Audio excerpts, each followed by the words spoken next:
Nakapunta ba kayo agad-agad? As in, agad-agad nakapunta po ba kayo? May mga times na pwede natin yan.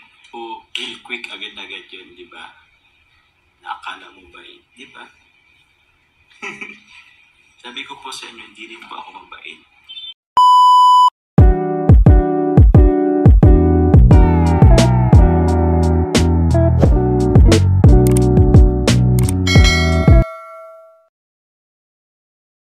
How is she? She's sad, of course. Malungkot halata. Oy po naman. Malungkot po tayo. Siyempre. Iba rin kasi siya ang pag nawalan ng ng mahal sa buhay. So, kasi, hindi ko na po nakayan kung wala na ba ako ng pagpipil. Masakit talaga. Sa live ni David may issue. Huwag na po kayo magparaan sa issue. Kasi yung issue na yan, hayaan nyo na lang yan. Tawag yan. Kasi sa totoo lang po, hindi ko yung pinapansin yung issue na yan. Ako, lakas makanika.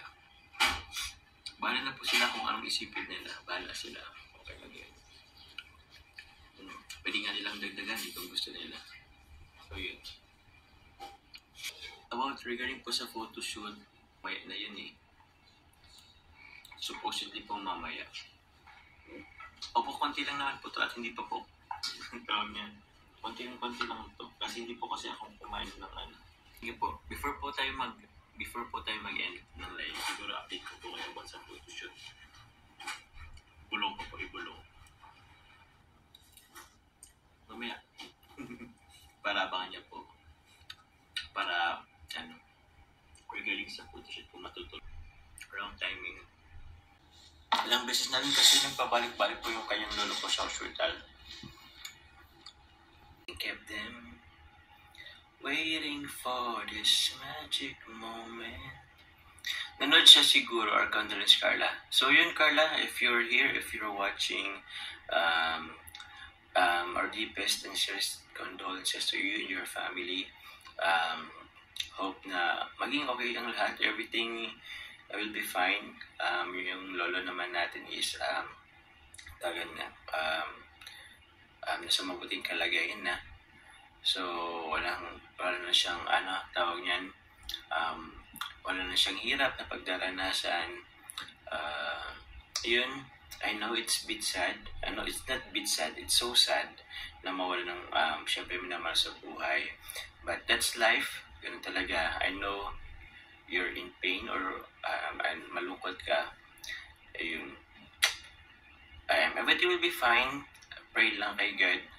Give us the strength. Yun sa pang araw-araw. And syempre, andyan yun. Tita Siyang Romsi, shoutout po sa inyo. Acceptance. Yun. Because that's part of life. Yun. Hope na bigyan na lang kayo ng tawag niyan, praying na sana makaya. Actually, alam ko naman makayanan nyo naman to. I know, naging rin naman kayo.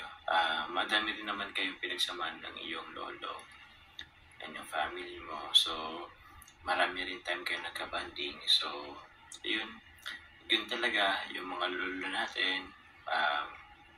Same ako, lola ko, wala naman akong lola at lolo.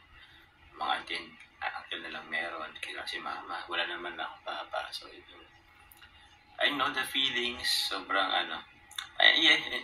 napaka-strong din naman talaga yun, Carla. So, naman kaya ni Carla. You complete me, my words and melody. Ano daw?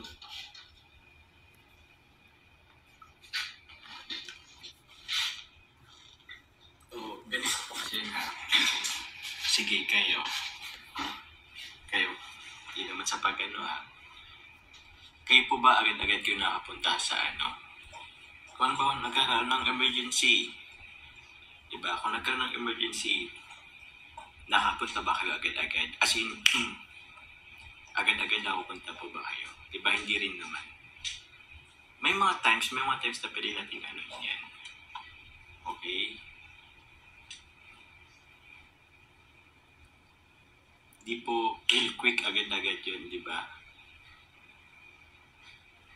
Di ko kailangan magpaliwanag.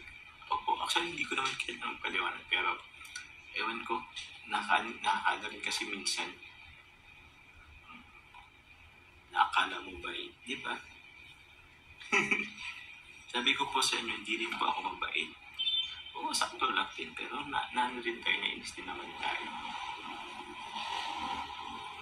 Oo. Anyway, okay. Alam na.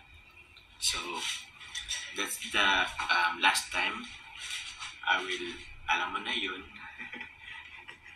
Tawag yan. That's the last time na magsasagot ako regarding dyan. Anyway, ay grabe naman. Naman po tayong mga demanding masyado, masaling boy din po yan. Si Papa James, di sa lahat ng oras nakabuntot yan. And ano din yan sa off-cam, so please be fair enough. Huwag po nating diktahan si King of Jomar sa dapat niyang gawin sa bawat kilos at pananalita. Bigyan naman po natin ang pribado sa actually niyang buhay. Magkaroon naman tayo ng respect. Opo.